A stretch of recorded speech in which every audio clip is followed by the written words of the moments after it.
Most hamantashen recipes are basically the same. I mean, that's what I used to think, but I'm testing 3 recipes to see if that's actually true. I mean, these cookies are basically flour, fat, sugar, eggs. You roll it out, cut into circles, fold it into triangles, and yet every year before Purim, my feed fills up with wildly different versions. So are they actually different?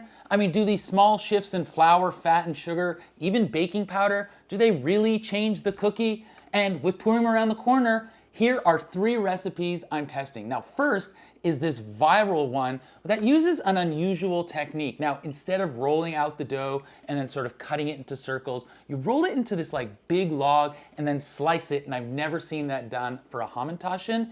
And then there's Sivan's kitchen. Now, I really like her content. She shared her father's recipe, the one he used in his bakery, so there's that emotional pull there. But the technique itself is very classic. You roll it out flat, cut into circles and fold. And I do like how simple the recipe is, which I'll talk about a little bit later. And then lastly, this one's not on social media. I have this recipe from a caterer I used to work with when I was working in the Jewish community here in Los Angeles. And one day, she was walking around offering hamantashen to all of us, and they were honestly so good, I immediately asked her to share the recipe.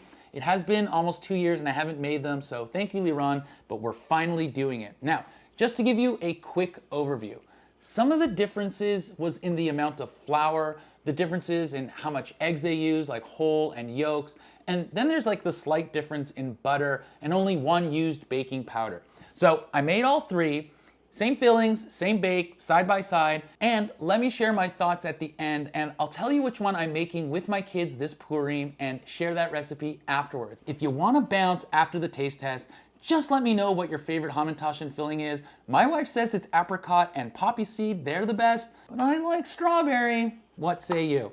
Let's get to that taste test. Oh wow. It's good.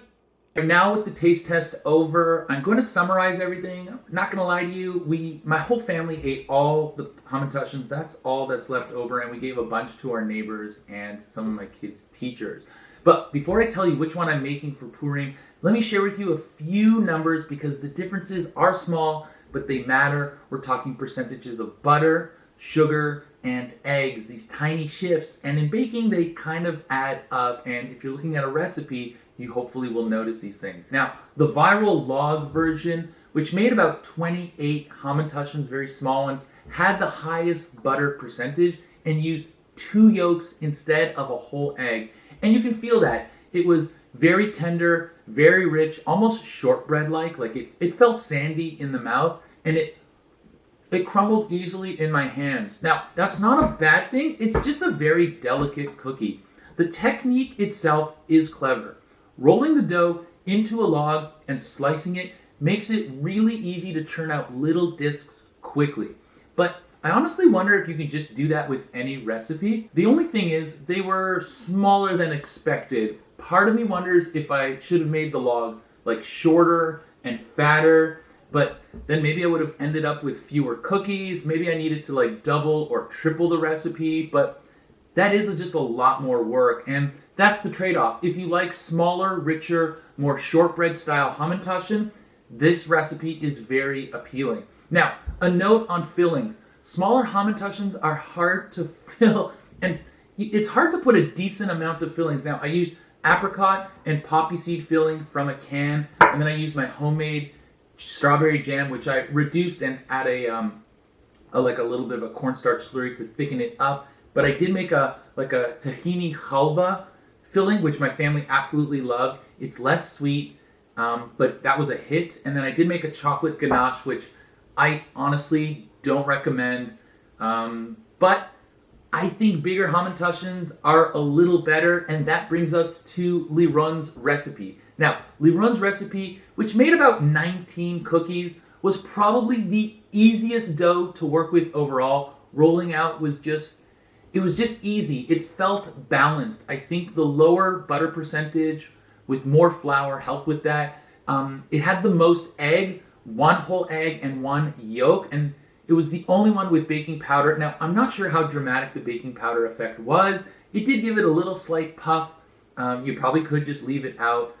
But these baked up into big, beautiful Hamantaschens. This one's the only one that's left over, and it's not even that big. But it was very stable, very bakery style. They didn't crumble as much, which was nice. It was less shortbread, but still very, very delicious. And honestly, very professional, which I kind of expected. Now, Sivan's dough, which made about 20 hamantaschens, again, this is the only one that's left over, was also easy to handle, just slightly behind Liron's in terms of, I don't know, elasticity when rolling it out. But what I really liked about that one was its simplicity. It was one egg, not two yolks, not 1 and 1, just one egg and a full brick of butter, 227 grams, which is super easy for me. And it had less sugar than the others. And it struck this like nice balance between like tender and stable, right? Like it still had that like fall apartness, but still holding it together. But still, it had that slight sandy quality. And like practically speaking, honestly, using one egg is just easier. It just came together beautifully. Also, having less sugar in the hamantaschen lets the filling be a little sweeter, if you know what I mean. Like that nice balance or contrast. I do a whole video on that. But I'll be honest, I was surprised.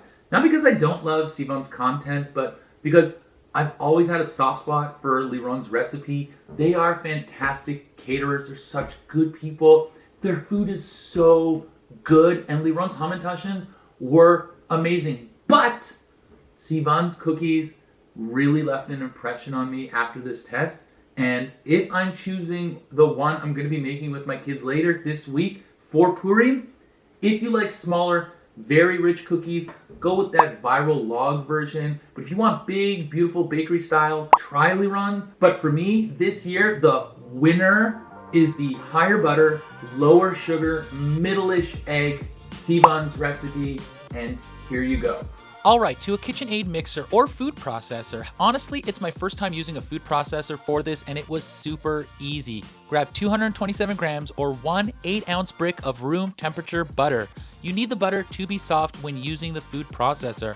And to that, add 75 grams of powdered sugar. Cream the butter and the powdered sugar for about a minute or two until smooth. And here's the reason I picked this recipe. Add 1 and only 1 egg. And it's optional but highly recommended. Add 1 teaspoon of vanilla extract and then mix until combined. Then slowly add the flour. I've already put in the salt, but you could put a big pinch of salt or 1/4 of a teaspoon, not a big deal. And then mix until a soft dough forms. So that means you have to let the food processor go until it's nice and combined. You can always pulse it with the food processor and stop early and finish it with your hands because you don't want to over mix. Just dump it out onto your counter or cutting board and go for it. Once you have a nice ball of dough, wrap it up in saran wrap and refrigerate it from anywhere between 30 and 60 minutes. Once it's done chilling in the fridge, take it out onto the counter and flour the surface, your rolling pin, your hands, the ball, whatever. Just use a little bit. I like this dough because it was easy to roll out, not as easy as Liron's recipe, but almost as good. And I don't find rolling it out to be such a chore. Most hamantaschen recipes will say roll it out to 1/8 to maybe 1/4 of an inch, but I would strongly suggest going towards the thicker side. So feel free to use 1/4 of an inch thickness. Use a glass or a cookie mold that's about 3 inches wide if you have it to cut out circles from the dough. Then carefully remove the surrounding dough to roll out afterwards. Now, I didn't talk much about fillings, but I'm using poppy seed and apricot filling from a can that my mother-in-law got me and a strawberry jam I made. Whatever you choose to use, be mindful and add only maybe half a tablespoon at most. You do not want to overdo it because otherwise, when it bakes, it will ooze out. And then you can just fold it into triangles. There are 2 techniques. You can just sort of pinch the corners together really well, or you can sort of fold over one side over the other.